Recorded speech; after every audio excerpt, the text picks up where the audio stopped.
Donald Trump says that the US will become the world's crypto capital, but how do we get there? What has changed to make it easier for XRP and other US assets to do well in the US? This movie is really great. A lot has changed in the last 6 months. This report will talk about what the Trump administration has done to turn the US into the world's crypto capital. Pay attention, we're going to go over it. I'll give you the knowledge when you need it. Let's start this way. Our boss said that the US would become the cryptocurrency hub of the world. He picked AI and crypto experts to lead the Presidential Council of Advisors on Digital Assets and to lead the Council of Economic Advisors. Each of these people is a big fan of crypto. Every member of his team has said that they own Bitcoin. All of his secretaries, including the one in charge of trade and the one in charge of labor, really like crypto. This is probably the reason why Bitcoin supporters work so hard to get people to use it. This is the largest cryptocurrency. Yes, it would be great if they talked about or promoted any of these coins made in the United States, like XRP, HBAR, Solana, or something else. The heads of the SEC, CFTC, FDIC, OCC, and SBA all strongly support crypto. This is the exact opposite of what Biden's government did. It was the same thing that Congress did. The heads of the House Financial Services Committee, the Senate Banking Committee, and the Digital Assets Subcommittees all back crypto in a big way. Crypto is now backed by most Congresspeople from both parties. Everything we've seen in the last 4 years is different from this. Don't forget that in 2019, the SEC and FINRA put out a statement. The OCC said the same thing in 2021. The Fed said something similar in 2022. It said the same thing everywhere. Bitcoin is not something that banks can hold. Banks can't buy or sell it. It's not going to last. They are not allowed to participate in any way.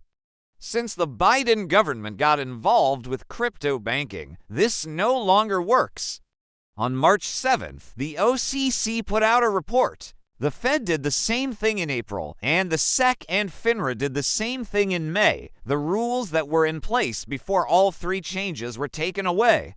Thanks a lot. Banks can handle crypto the same way they handle any other money now that there are no rules against it. They can handle crypto the same way they handle cash, stocks, and bonds.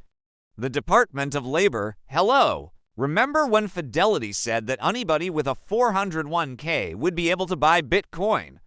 The biggest 401k company in the US is Fidelity. The Department of Labor sent out a warning right away, saying that any 401k plan that did that would be looked into by the Employee Benefits Security Administration, and the right steps would be taken. Every 401k plan in the country was scared, and the LOD's plans to add Bitcoin to 401 kiloseconds were thrown out. This is one reason why the last few years haven't seen much growth in the crypto space.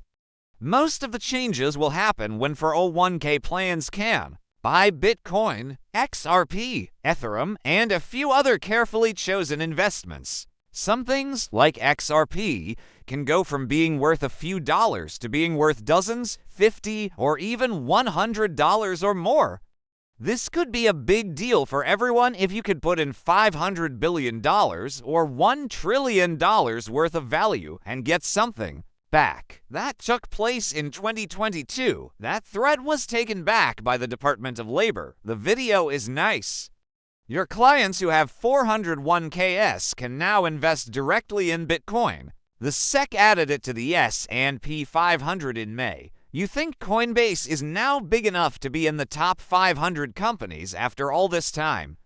You may already know that a company joins the S&P for the first time when the value of their assets reaches a certain amount. That would want you to put Coinbase where?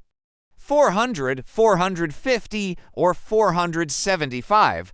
It got 157. The S&P finally said that Coinbase could join. Why did it take so long? Because they didn't want cryptocurrency on the list. They no longer agree with them at all. In 2019, Jamie Dimon said, "I'd fire anyone who trades Bitcoin in a second. They're not smart." They were told that they could buy Bitcoin in May. Just think about it. Bank CEOs might tell you what you want to hear, right? There is no way for Jamie Dimon to quickly buy this asset off the open market. He will do everything he can to lower the price so that either a bank or a customer can buy it. This is how Jamie Dimon has talked about many things. It's normal for some of these bigger banks to spread fake information about the market. I don't want to talk about how much Chase has been fined for illegal activities like this. They buy a lot of it behind the scenes. It was said that BlackRock's Bitcoin ETF could be used as loan security. "I stand up for your right to Bitcoin," Jamie said. "This is the worst possible opposite." Now, of course, we know that the president wants to set up the Bitcoin Strategic Reserve.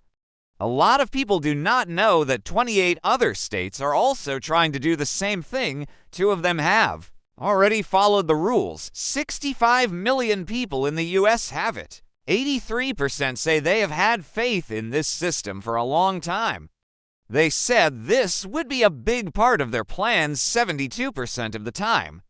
In the next 2 or 3 years, 69% of them want to buy more. If you don't let them, they'll do it on their own. They won't wait for you. They won't count on you. Of millionaires under 30, 83% are young people who own Bitcoin.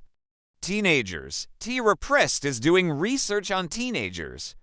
What would you buy with $100? I asked them.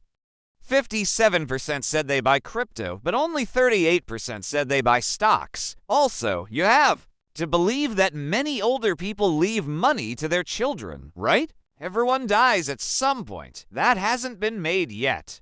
Or someone hasn't told me if it has, to be fair, though younger people will get trillions of dollars. What do the young people want to do too? Their money needs to be bought. This is the most important thing. It's 38% to buy stocks. 57% off to buy crypto. Now that crypto is regulated, anyone in the US will be able to buy, own, and probably store crypto at their bank. People will believe it even more after seeing this. Don't forget that we've been smashed in the crypto world for the past years. A lot of people don't believe in the company. There are many scams. A lot of people would rather not be here. But rules can help the business grow in the US and around the world once they are in place and someone is in charge of them. Not enough. People know how much money will come into the space. I know that most people will be shocked. 90 to 500% of people will be shocked, but you are the other 5%. You won't be shocked because you went over it, which is why you're here. You will be the first person to leave early if and when things go as planned, since you were the first person to arrive. More than half of those people said that crypto is the way of the future. Rich people, foundation funds, pension funds, and hedge funds all use blockchain technology. A lot of those groups said that blockchain is the way of the future when it comes to investing. Rich people. Okay. Wealthy people. Okay, how about crypto trust funds? This is why there are schools and colleges. Crypto is being used to save for retirement. Many places in the world have pension plans, including Jersey City, Fairfax County, Virginia, South Korea, and Michigan. In other words, they work for the government. That can now spend their money in Bitcoin and, I'm sure, other cryptocurrencies. A quarter of family offices and half of crypto hedge funds own crypto. When Bitcoin ETFs came out, every public company had to say if they were going to put money into them or not. When the Bitcoin ETF first came out in the first quarter of 2014, more than 900 major companies said, "We own those ETFs." The number goes up every 3 months. 90 companies already use Bitcoin. This is only the beginning, ladies and gents. This is only the beginning. These are the executive orders we have now, like what Trump has done. Let's go over this all over again in case you missed something. There have been clear rules and executive orders since he took office in January 2025. In March 2025, they will open a crypto strategy store in the U.S. Trump said that the U.S. will set up a cryptocurrency fund. There are a few other cryptocurrencies besides Bitcoin and Ethereum that will be kept in this vault. There isn't enough money for them to buy these other assets, so don't forget that. But they will hold on to them and not sell or give them away like the Biden government did. As the U.S. builds up its digital assets, the Treasury will be in charge of the strategic reserve. That's it for the 5 core assets. The government won't use tax money to buy more assets to keep on hand. So, how do we get public money into the Bitcoin space and the strategic reserve? They would need to be asked to help. If you want to spend public money, it can't be an order. The bill must be real and be signed into law before it can be turned into cryptocurrency at a value that both the House and Senate agree is fair. You can do that now. If we have rules, could that happen? Of course.